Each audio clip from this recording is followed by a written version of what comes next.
Are you wanting to get into PCs? Maybe you've been thinking about getting into the PC space, building your own. Maybe you've had the thought that 2021 was going to be the year you built your own PC. Maybe you would love to build your PC, but you're so overwhelmed by the thought. The stress is picking the right parts. Is Z or X or 570 or 470? What does it all mean? I'm going to try to help you today.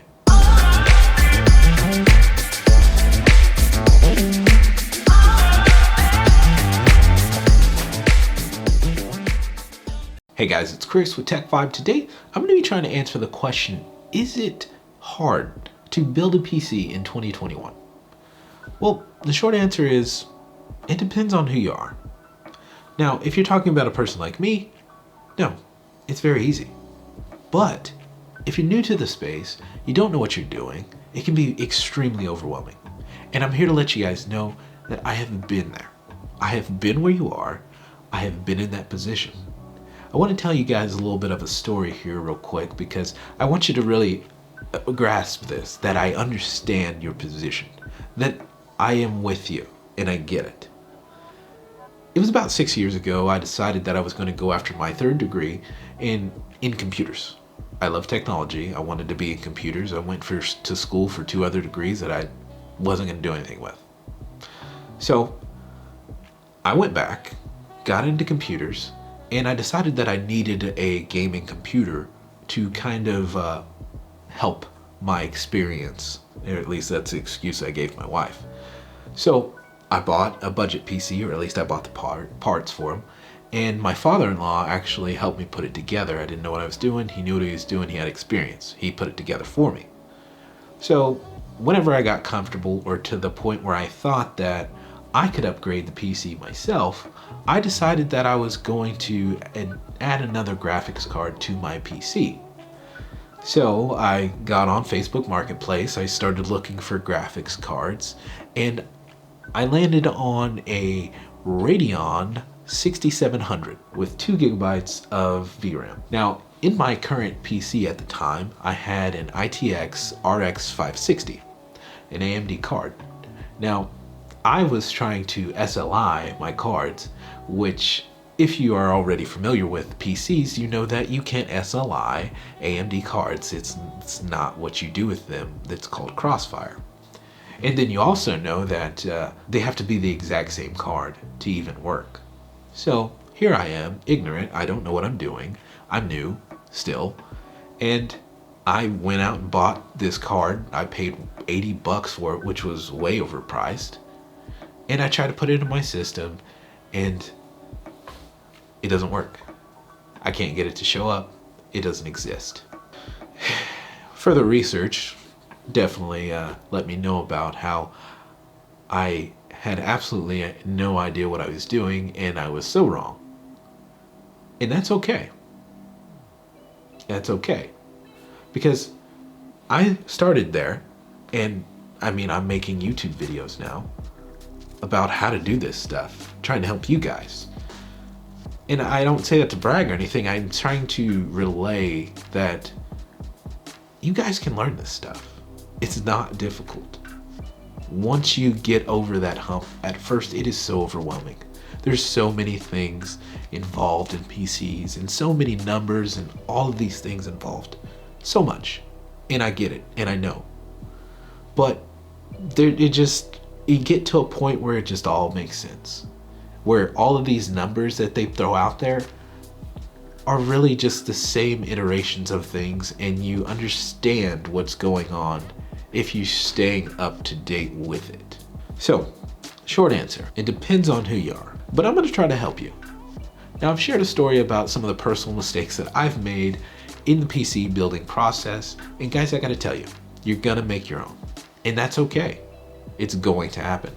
It's part of it. But today I'm going to try to give you some sort of suggestions that will possibly help you avoid some of the mistakes that I've made in the past. And hopefully it'll give you some confidence and allow you to make that jump into the PC space. Now, before we get into it, guys, I want to let you guys know I am a new channel, and I try to do my best to help out as much as I possibly can.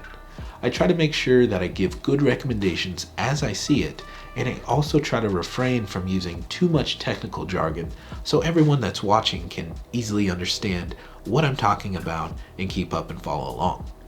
Now, if that's something you guys can appreciate, I would just go ahead and ask that you consider possibly giving the video a like, subscribing, hitting that bell icon, because it is an absolutely free way to help support the channel and help me get my content out there for other people that may need help like you. So if you could do that, I'd greatly appreciate it. Now guys, like I said, I'm gonna go over some suggestions that I have for you today that'll hopefully help you guys get rid of some of those overwhelming feelings and keeping you from getting into the PC space. We're gonna start off with PC Part Picker. It's a fantastic tool and it'll definitely help a lot of you guys getting into the PC space. Let's get into it.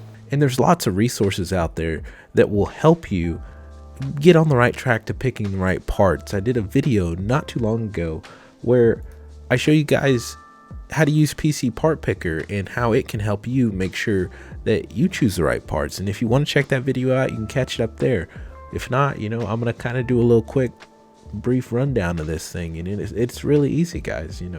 This makes it to where you can build a system, and if something's wrong, just like you see here, it's going to show up in red. If something's wrong or potentially wrong, this will show up in red. It'll tell you, it'll give you a warning that there's some compatibility issues. And you can go down here and see what it is that it's talking about. What's the possible warning?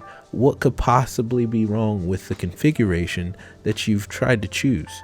And PC Part Picker is fantastic in regards of making sure that you don't pick the wrong parts. The only place that PC Part Picker falls is the power supply suggestions or allocations that it allows you. You just gotta make sure that you go 200 at least above its recommendation. The easiest way to avoid this is just to make sure that you go with your graphics card's recommended wattage at least. At the very least, go with that.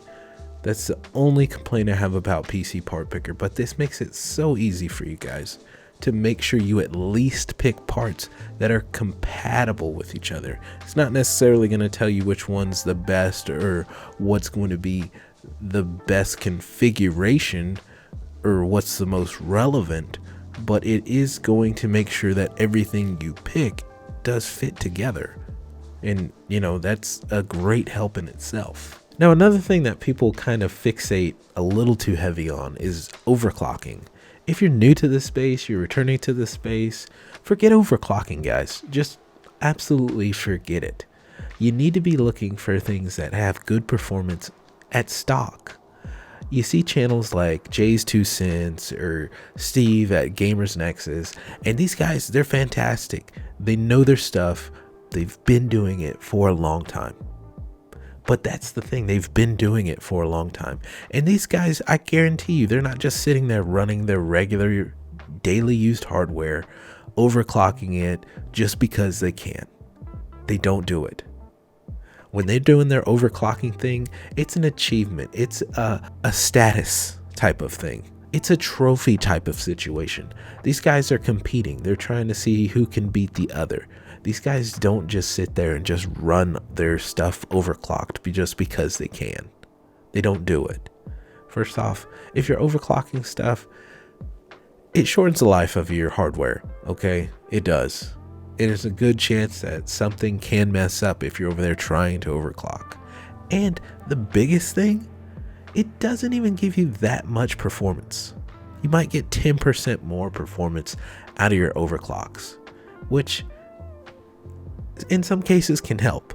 If you are using old hardware and you're trying to make it to where you can run that game or get enough frames out of it, older hardware trying to push it to the next level makes a little more sense. But if you're running new hardware that you just got, guys, just buy hardware that can run whatever it is you're trying to do initially.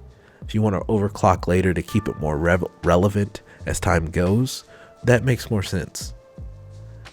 Stop trying to put so much stock into overclocking, guys. Don't. You're not Jay's 2 Cents. You're not Gamers Nexus. I saw a video the other day that really really actually inspired me to make this video. And the guy had said something about how upgrade paths were dead. And I didn't really agree with it. I don't think that the guy doesn't know what he's talking about. I think that he knows what he's talking about. But I didn't agree with him saying that upgrade paths were dead. I think that maybe possibly what he meant were that upgrade paths were about to change, which that is true. We are about to be entering into where we have AM5 socket coming out and DDR5, and that's going to require an entirely new motherboard. So in that sense, yes, I don't think they're dead. I think that it's about to change. And just to give you a quick rough definition as to what I mean when I say upgrade path, this is just a way of buying parts that are going to be compatible with other parts as you upgrade in the future, such as your CPU and your GPU.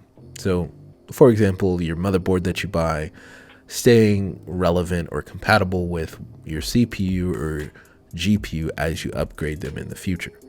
So just to kind of further paint this picture for you, let's just say that 2 years ago we were building a PC. We bought a X470 motherboard, we bought a Ryzen 2700X, we bought a 2070 Super or 2070 regular, and an 850 watt power supply. Now, an 850 watt power supply is not needed to run a 2070. It's not. And a X470 isn't needed to run in Ryzen 2700X. But let's just go ahead and stop right there and let's fast forward to today. Let's say that we keep our motherboard, we keep our power supply, we want to upgrade our CPU to the Ryzen 5000 series. Can we do it? Yes, you can. Might take a BIOS update, but yes, it can. Can we upgrade to the new RTX 3080? Yes, we can. Are we going to be able to get the complete capabilities of the 3080 or the 5000 series CPU in an X470? Possibly not, because of the limitations and path speeds not being there with the 4.0 PCIe. But is it possible? Does it work? Yes, it does. It does work. So the thought process that upgrade paths are dead is not there. They are still there. Are they going to become less practical as we know them right now because the standard's about to change? Probably. But there's still going to be people that are buying these older parts. There's going to be people that aren't upgrading to DDR5. They're still going to have DDR4. They're still going to be buying these older parts. And guess what? They're still going to be relevant and good parts. So it's not dead, guys. It's just changing. Another thing to consider if you guys are trying to get into the PC space, you're wanting to build your own, or you just want to be able to pre-build and kind of slowly get started, whatever it is, guys, ask for suggestions. Ask for help. If you don't know, ask. There's nothing wrong with asking. And guys, I say it all the time. I do not mind helping. Ask. And I mean it. Guys, I helped one of my subscribers just the other day. He bought some parts for a PC and he didn't know what to do. It was his first time building a PC, and he got into some trouble where his display was not showing up, and he reached out to me. I got in Discord with him, got in a phone conference with him, and I helped him troubleshoot what was going on. Like, guys, there's help out there. People that are willing to help you for free, people that are willing to give you suggestions. And guys, just like we looked at PC Part Picker earlier, if you're not sure about the build you've made on here, you want some reassurance, you're looking for some additional help, guys, you can always share your build that you got. You can go post it somewhere. I guarantee you, if you get in here into the Micro Center Discord, or really any Discord. You can post that thing in here and just drop it in and ask for help. And I guarantee you're going to get some professional in there giving you their 2 cents, trying to help you out. There's no reason to be afraid. Like I told you guys, I started out and I didn't know everything. You know, I've made plenty of mistakes. I promise you that. You know, it just takes time to get your head around everything. And it's a lot at first, but you can do it. Then there's people out there to help you. There's resources out there to help you. And it doesn't even cost you anything. It just might take a little bit of your time. Guys, I hope this video was helpful. I hope that if you had some reservations about getting into the space, about trying to build a PC, whatever it may be, I hope that this helps some of that overwhelmingness, that helps some of those reservations, calm some of that stress. Because guys, I know that it can be overwhelming. It really can. I know that. I've been in that position before. So I know. Guys, if this was content that was helpful to you, you felt like there was some sort of value in it, good information in it, guys, I ask that you please give the video a like. Consider sharing it. Consider subscribing, hitting that bell, because it helps me as a creator continue to grow. It really seriously does. It tells YouTube that, hey, this guy is making decent videos, and it puts my videos out there. More people get a chance to see them. And that helps me grow. That lets me potentially help other people. And that's something I like to do on this channel. I like to do the reviews. I like to do the how-tos. I like to help. So please consider giving the video a like. I definitely appreciate it. That's going to do it for the video. As always, if you do have any questions, concerns, confusions, whatever it may be, don't hesitate. Ask. I don't mind helping. I promise. I'm really trying to build something for you guys here. Hope you want to be a part of it. A simple like, share, subscribe, comment, they go so far for the channel. It really helps me continue to make content and grow. But that's it. I hope you can like. I hope you can subscribe. And if not, well, I hope to catch you in another one. And remember, it's a vibe. A tech vibe. Specifically, we'll see you.